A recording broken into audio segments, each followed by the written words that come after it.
ये बात हम सब जानते हैं कि एवेंजर्स सीक्रेट वॉर्स एक बहुत बड़ा इवेंट है, पर एक बड़े इवेंट के होने से ज्यादा जरूरी है उस इवेंट का सेटअप, क्योंकि सेटअप जितना जबरदस्त होगा उस इवेंट का स्केल उतना बड़ा फील होगा। एवेंजर्स इन्फिनिटी वॉर और एंड गेम में बस इसी बात की कमी थी। थैनोस पहली बार दिखा पहली एवेंजर्स मूवी के पोस्ट क्रेडिट सीन में, पर उसका पूरा सेटअप हमें दिखा एवेंजर्स इन्फिनिटी वॉर में, जहां वो निकला था इन्फिनिटी स्टोन्स को जमा करने।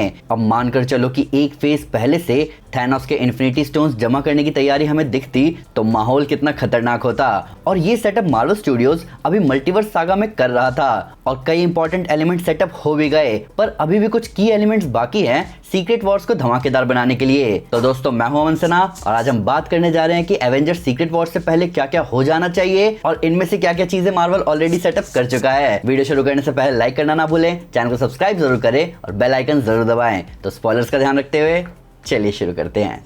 पहले उन एलिमेंट्स की बात करते हैं जो मार्वल स्टूडियो सेटअप कर चुका है सीक्रेट वॉर्स के लिए। वेरिएंट्स बहुत इंपॉर्टेंट है एवेंजर्स सीक्रेट वॉर्स के लिए, और ये वो पार्ट है जिसे मार्वल ने बहुत अच्छे तरीके से एस्टैब्लिश कर दिया है। इसका ज्यादातर श्रेय जाना चाहिए माइकल वॉल्ड्रॉन को, जिन्होंने लोकी सीरीज के थ्रू बहुत अच्छे से वॉइड और वेरिएंट्स के कंसेप्ट को एस्टैब्लिश कर दिया। लोकी अपने वेरिएंट्स के साथ दिख चुका है लोकी सीरीज में, डेडपुल अपने वेरिएंट्स के साथ दिखा डेडपुल एंड वुल्वरीन में, यहाँ हमें वुल्वरीन वेरिएंट्स भी दिखे, स्पाइडरमैन वेरिएंट्स दिखे हमें स्पाइडरमैन नो वे होम में, और हमें डॉक्टर स्ट्रेंज के वेरिएंट्स दिखे मल्टीवर्स ऑफ मैडनेस में। मैं क्वांटममेनिया के कैंग वेरिएंट्स की भी बात करता, पर उसका अब कोई सेंस बनता हुआ दिख नहीं रहा। तो मार्वल अभी तक बहुत अच्छे से वेरिएंट्स का कंसेप्ट फैंस के आगे ला चुका है, जिनकी पूरी फौज अगर हमें एवेंजर्स सीक्रेट वॉर्स में दिखती है तो इसका बहुत आराम से सेंस बनेगा। वैसे अभी और मल्टीवर्स वेरिएंट्स आर्मी की जरूरत है, खासकर थॉर कॉर्प्स की, जिनका दिखना हमारे लिए बहुत औसम होगा। प्लस कुछ इंपॉर्टेंट ग्रुप्स भी हैं जिनकी तबाही का लेवल ज्यादा खतरनाक है, जैसे मार्वल ज़ॉम्बीज और अल्ट्रॉन सेंटिनल्स, जिनको व्हाट इफ में हिंट कर दिया गया है। इनकर्जन, ये वो चीज है जो कि पूरे मार्वल सिनेमैटिक यूनिवर्स के होश उड़ाकर रख देगी। इनकर्जन कोई छोटा मोटा इवेंट नहीं है, यहाँ हम बात कर रहे हैं एक अर्थ के दूसरे अर्थ से टकराने की, जिसमें या तो एक अर्थ बचेगा या दोनों खत्म हो जाएंगे। इनकर्जन को बहुत अच्छे से एक्सप्लेन किया गया है कॉमिक्स में, और doctor Strange in the Multiverse of madness और एंटमैन द वास्प क्वांटममेनिया में इसके बारे में बात की गई है। लेकिन अभी तक हमने इनकर्जन होते हुए देखा नहीं है, और इनकर्जन होते हुए दिखाना ये ज्यादा औसम होगा एमसीयू में। कॉमिक्स में इनकर्जन हमने पहली बार देखा था न्यू एवेंजर्स इशू 1 में, जहां ब्लैक पैंथर वकांडा के ऊपर एक और अर्थ को देखता है और तब ब्लैक स्वान उस इनकर्जन को रोकती है दूसरे अर्थ को बर्बाद करके। तो ऐसा नजारा अगर हमें मूवी में दिखेगा तो बात ही कुछ और होगी। वहां से माहौल क्लियर होगा कि कितनी बड़ी प्रॉब्लम है एवेंजर्स के आगे। मार्वल ने एवेंजर्स सीक्रेट वॉर्स के लिए इन्हीं दो इंपॉर्टेंट चीजों को ऑलरेडी सेटअप कर दिया है, पर अभी और भी की एलिमेंट्स दिखना बाकी हैं। We need a hero. Iron Man, Thor और कैप्टन अमेरिका पूरे इन्फिनिटी सागा के फेस थे। सबको पता था कि अगर इन्फिनिटी सागा के सबसे बड़े विलन थैनोस को किसी से टक्कर लेनी होगी तो वो है ये तीनों, पर अभी तक इन तीनों के लेवल के हीरो सेटअप नहीं हुए हैं मल्टीवर्स सागा में। डॉक्टर डूम अगर मल्टीवर्स पर पकड़ बनाता है तो उसके आगे उसकी बराबरी या उससे बेहतर कोई होना चाहिए। सीक्रेट वॉर्स कॉमिक्स में ये चाह रहा था रीड रिचर्ड्स, वो अकेला आदमी जो कि मल्टीवर्स को बचा सकता था इस प्रॉब्लम से। आयरन मैन को लेकर पूरे इन्फिनिटी सागा में एक एक फैन जानता था कि कोई भी प्रॉब्लम आ जाए टोनी स्टार्क उसका कुछ ना कुछ सॉल्यूशन ढूंढ ही लेगा, पर अभी वो फीलिंग गायब है एमसीयू में। इवन एमसीयू में इन्फिनिटी सागा के दौरान एवेंजर्स टीम इतनी मजबूत थी कि रूसो ब्रदर्स ने फैसला किया कि उन्हें पहले सिविल वॉर में टीम को तोड़ना है ताकि थैनोस के आने की प्रॉब्लम और बड़ी हो जाए, पर अभी तो कोई एवेंजर्स टीम है ही नहीं। शूरी नई ब्लैक पैंथर है, कैप्टन मार्वल गाने गाने वाले प्लेनेट पर गा रही है, शैंग-ची का सेटअप थोड़ा सॉलिड था पर उसके बाद वो कहीं नहीं दिखा, हल्क बाल बच्चों में बिजी है, थॉर के पास अब 2 हैमर और एक बेटी की जिम्मेदारी है, सैम विल्सन खुद को तो कैप्टन अमेरिका मान चुका है पर सबका उसको कैप्टन अमेरिका मानना अभी बाकी है, और एटर्नल्स का सीक्वल कैंसिल कर दिया गया है। एक हीरो की सख्त जरूरत है जिसको प्रॉपर्ली सेटअप करना होगा। रीड रिचर्ड्स हमें दिखने वाला है आने वाली फैंटास्टिक फोर फर्स्ट स्टेप्स में, पर हमें उसके और भी कारनामे देखने होंगे, तभी वो आयरन मैन, कैप्टन अमेरिका और थॉर वाली फीलिंग वापस आएगी। Different Avengers team, different mission. Avengers infinity war की हर फैंस को बार बार तारीफ करनी चाहिए, इस फैक्ट के लिए नहीं कि वहां एक्शन और थॉर की एंट्री परफेक्ट थे, ये चीजें परफेक्ट थी वहां, पर इससे भी ज्यादा औसम था हमें मल्टीपल टीम्स को अपने अपने तरीके से थैनोस को हैंडल करते हुए दिखाना, और ये सब एक मूवी में दिखाया गया। अब सोचो ये चीज मल्टीवर्स सागा में अलग अलग प्रोजेक्ट्स में पहले दिखाया जाता तो कितना औसम होता।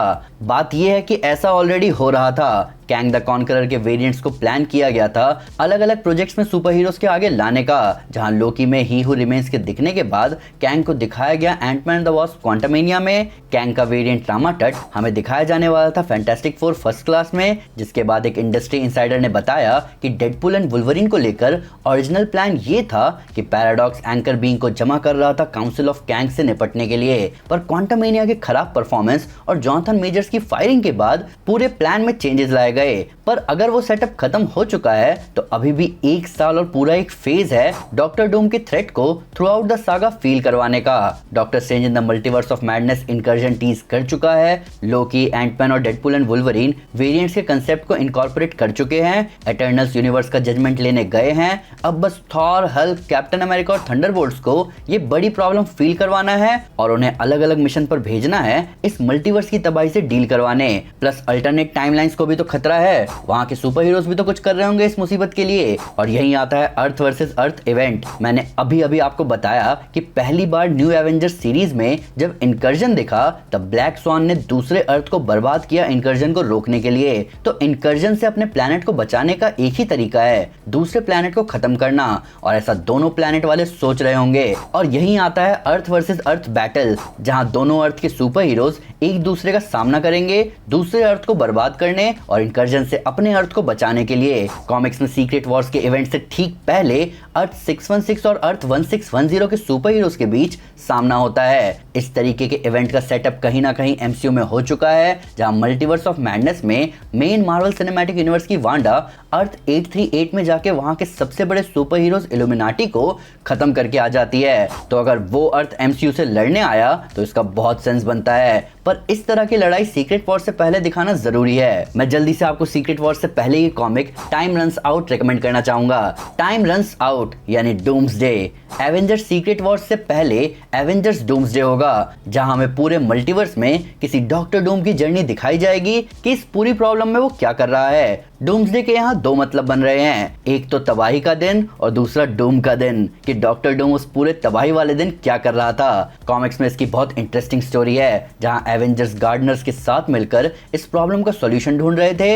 इल्यूमिनाटी ने अपना तरीका बना रखा था मुसीबत से डील करने का, दूसरे अर्थ के रीड रिचर्ड्स के अपने प्लान थे इस तबाही से डील करने के, पर डॉक्टर डूम ही था जो असली जड़ तक पहुंच रखा था, जहां उसने डॉक्टर स्ट्रेंज और मॉलिक्यूल मैन के साथ मिलकर ना ही सिर्फ मल्टीवर्स की तबाही के लिए जो जिम्मेदार है उनसे निपटा, बल्कि उसके बाद डॉक्टर डूम ने इसका इलाज किया अपने तरीके से। और ऐसे पूरी तबाही के बीच डॉक्टर डूम ने कॉमिक्स में अपना दिन यानी डूम्सडे मनाया। वैसे तो लोकी सीरीज के एंड में ये बता दिया गया कि टीवीए कैंग और उसके काउंसिल से डील कर लेगी, पर अगर हमें डॉक्टर डूम काउंसिल ऑफ कैंग्स को हराते हुए दिखाया जाता है तो हमें उसकी पावर्स का ज्यादा बेहतर आइडिया मिलेगा। Real threat.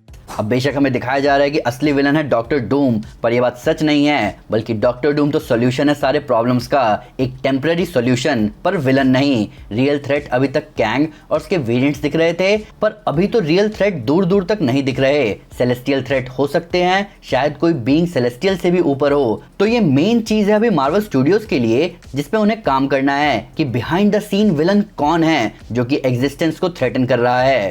1984 की सीक्रेट वॉर्स का मेन विलन बियॉन्डर था, जिसकी पावर्स डॉक्टर डूम चुरा लेता है। ये सेम चीज सीक्रेट वॉर्स के 2015 वाले वर्जन में भी होती है, जहां बियॉन्डर को रिप्लेस कर देते हैं बियॉन्डर्स, पर यहां भी उनकी पावर्स डॉक्टर डूम ले लेता है। तो बियॉन्डर्स जैसे थ्रेट की जरूरत है मार्वल स्टूडियोज में। तो दोस्तों ये थी वीडियो उन इंपॉर्टेंट एलिमेंट्स और इवेंट्स के बारे में जो कि सीक्रेट वॉर से पहले होनी ही चाहिए, और मार्वल स्टूडियोज हमें ऑलरेडी वेरिएंट्स और इनकर्जन के बारे में बता चुका है। अब बस बाकी की एलिमेंट्स का अपनी जगह पर सेट होना बाकी है, जिसके बाद सब कुछ एक जबरदस्त एंड की तरफ पॉइंट करेगा। पर फिर भी अगर उससे कोई डिटेल मिस हो गई हो या आपको इसको नया फैक्ट है इस वीडियो से रिलेटेड, तो प्लीज हमें कमेंट पर जरूर बताएं, हमारे सोशल मीडिया हैंडल पर हमारे साथ शेयर करें, हम हर जगह हैं। तो दोस्तों स्पीडस्टर्स ज्यादा तेज होते हैं या टेलीपोर्टर्स? इसका जवाब आपको मिलेगा मेरी टॉप 10 फास्टेस्ट टेलीपोर्टर्स एंड स्पीडस्टर्स वाली वीडियो में। साथ ही साथ अगर आपको वीडियो पसंद आए तो इस वीडियो को लाइक और शेयर जरूर करें। वैसे कई सारे सुपर कंटेंट के लिए हमारे चैनल को सब्सक्राइब करना ना भूलें। Thank you guys, this is Aman Sinha and you are super super. Piece.